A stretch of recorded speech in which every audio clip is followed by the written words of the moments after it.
is, you have family negotiations. You have negotiations between, you and your children.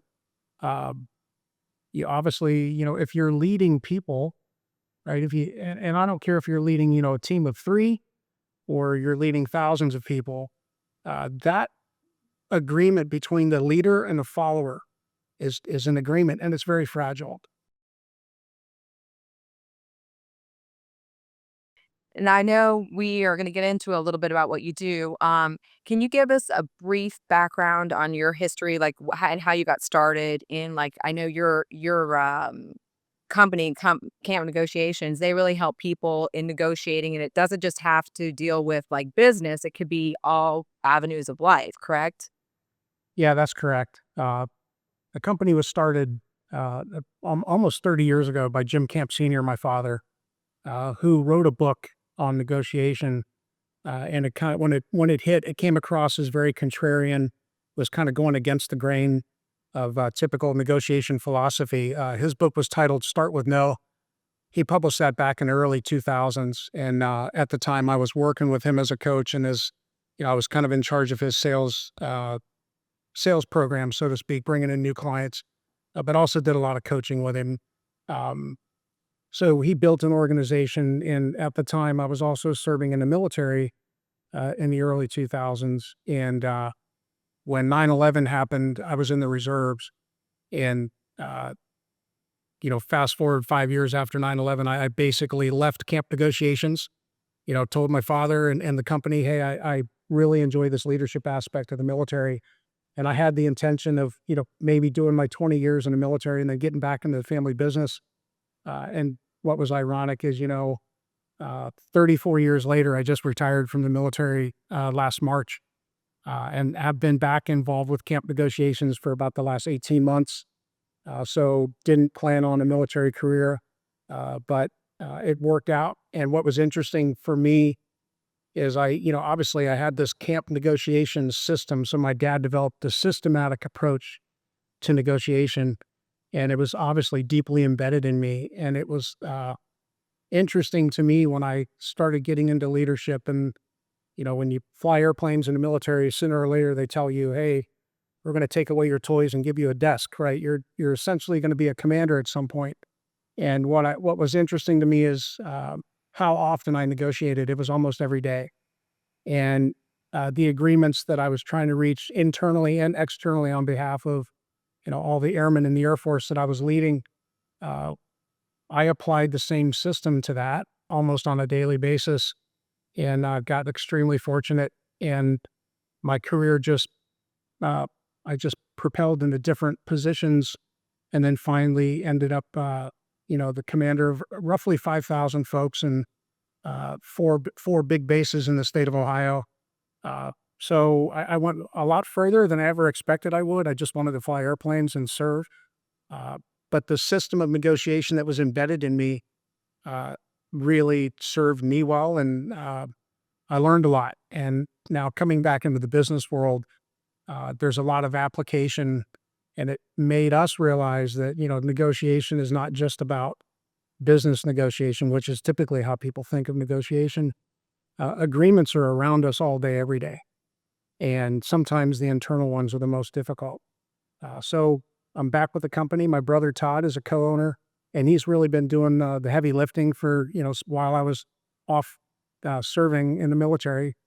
He's been excited for me to come back, and I came back and jumped in and wrote a book, and am super excited about what our company's doing. And nothing has really changed. Jim Senior got it right 30 years ago. So now we're working with a lot of organizations, a lot of private equity groups, privately held companies, and we're helping them negotiate better deals and really improve their bottom line. And then we also work with individuals that from all walks of life that are trying to negotiate, things that are extremely important to them. So we're coaches, and that's kind of where we come from. We come from a football family. Grew up with coaches my whole life, and had a lot of coaches in the military. Thank goodness it kept me straight. So we're big believers in coaching, and we roll up our sleeves and help our players achieve success in the negotiation arena, which is extremely emotional and can be very difficult for them. And that's great. Like some of the I know and in general, like you negotiate, like you were saying, in all parts of your life, whether it's like even with your family, with your boss. I mean, what are some of the areas that people don't realize they're doing it and that they need those skills? Sure, sure. Well, I think, and I'm not going to take credit for this, but my brother Todd came up with a great analogy of what negotiation really is. And if you picture a wagon wheel, right, the center hub of that wheel, just put the word negotiation there, and then all the spokes, right, lead out to the rim. And I would call the rim the agreements, right, all the agreements that we make. And when you look at the different forms of negotiation or different types, the first things that typically pop into folks' mind is, okay, a business negotiation. So maybe it's a sales negotiation or a procurement deal where, we're trying to acquire goods to support our company, or it could be a merger, could be an acquisition, could be contractual, legal negotiation. But then you also have what I find interesting, and Jim Sr. realized this as well, is, you have family negotiations. You have negotiations between, you and your children. Um, you obviously, if you're leading people, right? If you and I don't care if you're leading, a team of three or you're leading thousands of people, that agreement between the leader and the follower is an agreement, and it's very fragile. Uh, we've all heard the saying, "People don't lead jobs; they lead bosses," right? And the leader follower agreement is something I think at times that leaders can take for granted and think, well, I can tell people what to do and they'll just do it. It's not a negotiation because I'm the boss. I have the rank, title, authority, whatever position they're in. And you can only do that so often, right? You can only tell people what to do so often. But if you really want them to follow you and you want them to really believe in the mission of your organization and sometimes to go above and beyond what the expectations are, uh, when you allow them to push back, you allow them to collaborate with you as a leader and give their feedback, even if it's negative, it forms an incredible amount of trust and respect instantaneously because it's not, I always tell leaders, it's not about you. You don't work for your boss. We all have six bosses. I've learned that as well. You don't work for your boss, you work for your people. And if you're going to work for your people every day, respect them and encourage them to, uh, you know, tell you no. Say, hey, I disagree with the direction we're going, boss, and here's why.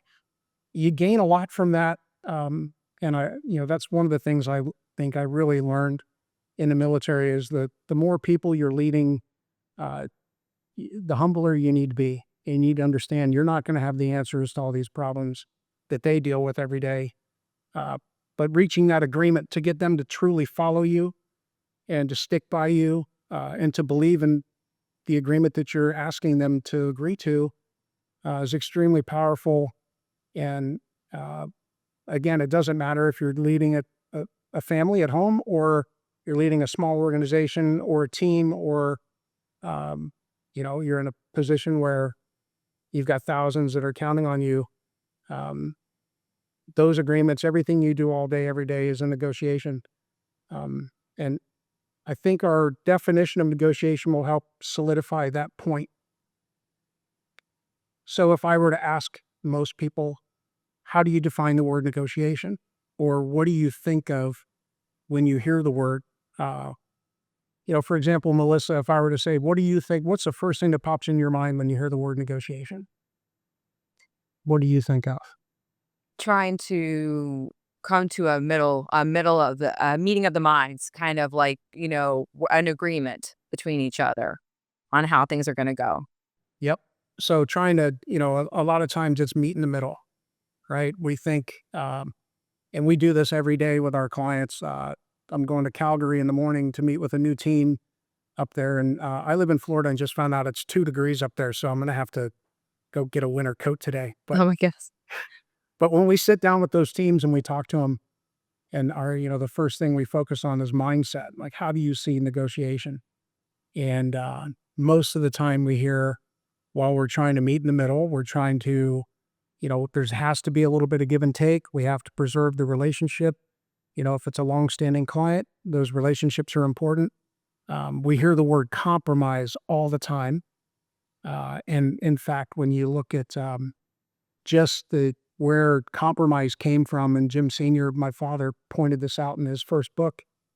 You know, uh, a long time ago during the Industrial Revolution, when there were issues between companies and unions in the working force, uh, if they couldn't come to an agreement, a federal judge, would force them into binding arbitration, which basically says, you guys better figure this out and, meet on some middle ground, or I'm going to step in, or the judge will step in and rule and say, this is the way it's going to be. So compromise is deeply driven into our mindset of what negotiation is. And what we find is that, a lot of our folks we initially coach have a compromise based mindset. That's something that they use. They actually use compromise to prepare when they're preparing for a deal and they're trying to figure out what they want. A lot of times, and there's a lot of academic institutions that still teach this today. And they say, let's figure out what our best alternative is. So in other words, if I were to say, okay, Melissa, we're negotiating this business deal, what do we want? And we see this all the time. Our teams we're coaching will say, well, I would really like to get this. Ultimately, the best deal for us is we want to achieve this number or these terms. And then out of the next second, they say, however, as long as we can get this is kind of our walk away point. If we could get somewhere in there, we're happy. And, another part of that is, well, it has to be a win-win deal, right? We have to make sure the other side feels like they had a successful deal, and we have to make sure we get our win. So we'll meet in the middle. And that's where we're somewhat contrarian, because when we're coaching in the teams we work with now, we're not saying that you never compromise. Compromise can be a business decision, but we try to help folks approach a negotiation with the idea of, let's avoid unnecessary compromise. And I can give you a couple examples of that if that's okay with you. Yeah, definitely. Okay. So, oftentimes let's take sales, for example, sales negotiation. So we have clients and the client will reach out and say, hey, Jim, I got an email from my, from one of the folks that I'm trying to sell my equipment to. And let's say it's a $2 million deal, right? It's a $2 million piece of equipment. And the other side all of a sudden sends an email and says, hey, your price is too high. Or this is a non-starter. Or we hear things like, you better sharpen your pencil. So what happens typically, before we get into coaching, they approach that as, okay, the other side is unhappy. I have to make them happy because I want to get this agreement. I want to make sure they feel like a partner. So I don't want to be unfair. So immediately, some of these teams we coach go back to the drawing board and go, okay, let's figure out where we can cut cost. Let's, get with our engineers and figure out where can we trim some expense out of here so that they feel better about the deal. And that's not a decision. It's not a decision when somebody says, I'm unsatisfied with your price, it's too high. It's a preference. And a lot of times, because of our negotiation mindset, the untrained mindset, they think, okay, I've got to give something up. And we help them slow down. We have a saying, go slow to go fast. Let's figure out what's really behind their decision making. Why are we even being considered in the first place if we're the highest priced equipment? What is it about what we bring to the table? So those types of compromises happen all the time, and people make assumptions with regards to what they have to give up in order to get the deal. And that's where our definition of negotiation really comes into play. And that's our starting point with all of our clients. Well, that makes sense. So don't like kind of you're going in already saying, I'm not going to get what I want. So I'm going to have to kind of give up something instead of just trying to go for it and, and then assessing the situation after the fact. Right. Correct. So there's a natural tendency for people they figure out what they want. They think about their side of the deal, and they think about all the great things that this deal provides, and they start presenting, and they get almost aggressive in the way of trying to convince the other side to say yes, right?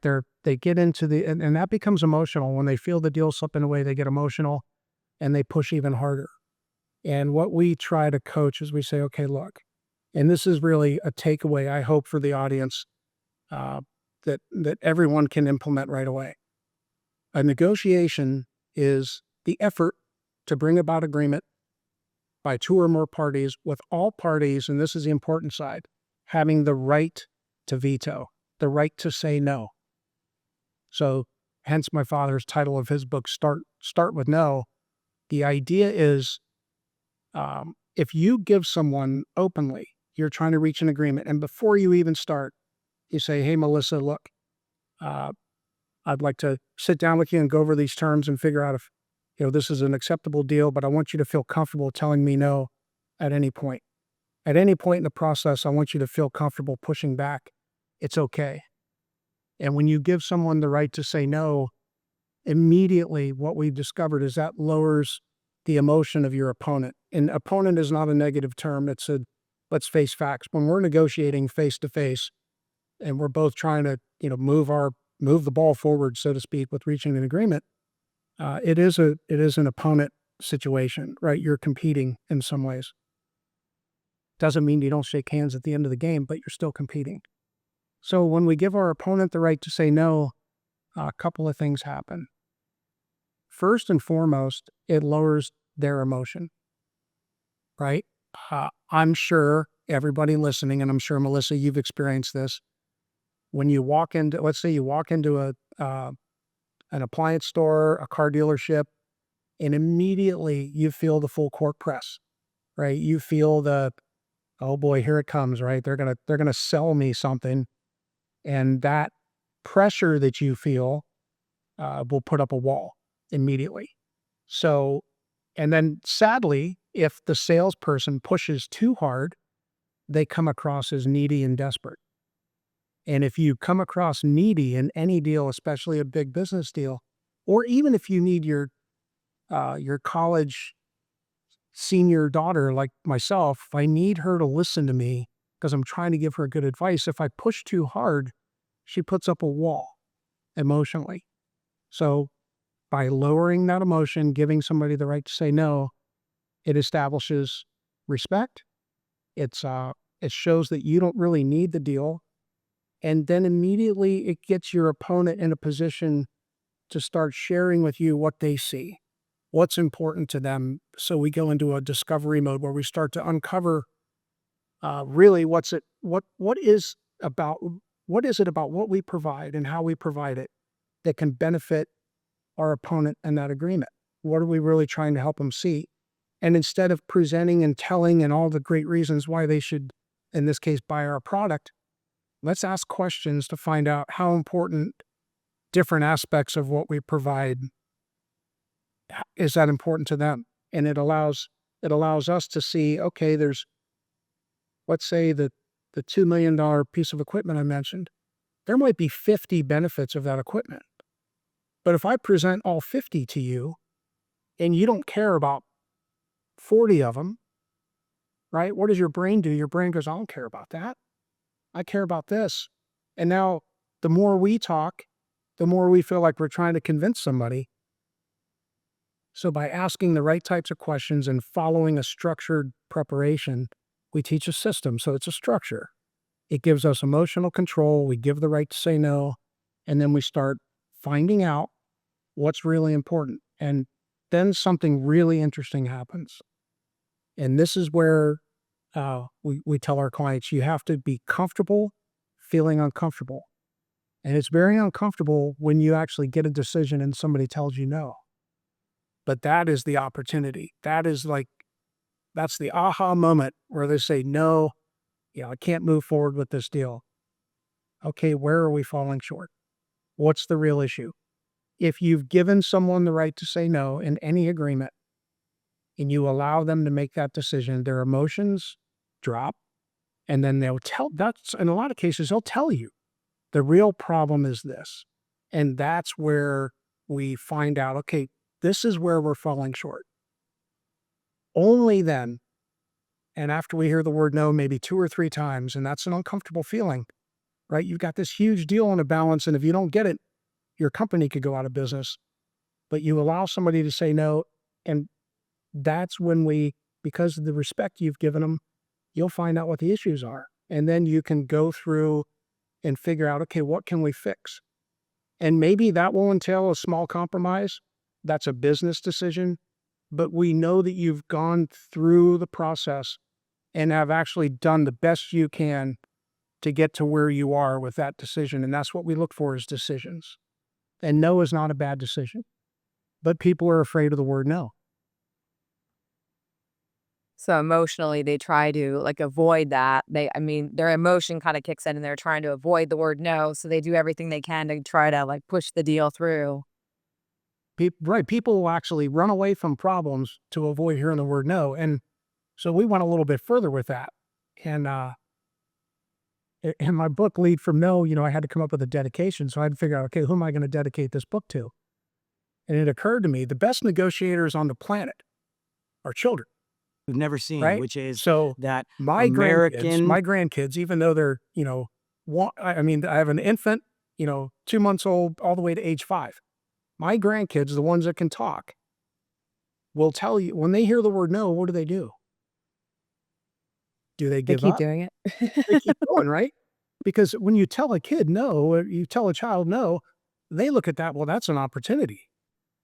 This decision maker didn't say yes, so I'm going to go over here and talk to mom or, whoever. Hey, Pap isn't listening to me. Will you allow me to do this? Kids are relentless negotiators. They hear the word no, they just keep moving forward. But something interesting happens with the word no. You know, um, at some point, and it's probably, I'd say, early adolescence, kids start to realize, okay, no, you did not make the honor roll. No, I went through this I have 4 children, athletes. Every single one of them got cut from a team at some point. No, you didn't make the travel volleyball team. And they start to associate that word no with failure and rejection. And we see that even today in business. The word no is considered a negative because we attach our self worth to that. We attach, wow, I've put so much work into this deal and I just heard the word no. Maybe I did something wrong. There's nothing wrong. It's just a decision, but we've been trained to fear it. And one thing that drove me crazy watching my kids get recruited, a college would say, hey, I want to talk to your daughter about playing softball. So she gets on an airplane, goes for a tryout, and the coach says, I'll be in touch. Why do you think the coach never reached out? She didn't make the team. She didn't want to give her a scholarship, but the coach was actually afraid to say the word no because the coach thought that would hurt my daughter's feelings. So let's just avoid saying no. And this happens all the time in sales. Well, let me get back to you. Let me think about it. When you feel that pressure, I'm going to make a bad decision because your decisions are emotional. We'll talk about that next. But we're so afraid to tell somebody no that we'd rather waste their time and string them along. I'll call you back. Let me talk to so we go through this all the time in negotiation. The word no is feared, and we help our clients realize it's nothing to fear. It's just a decision.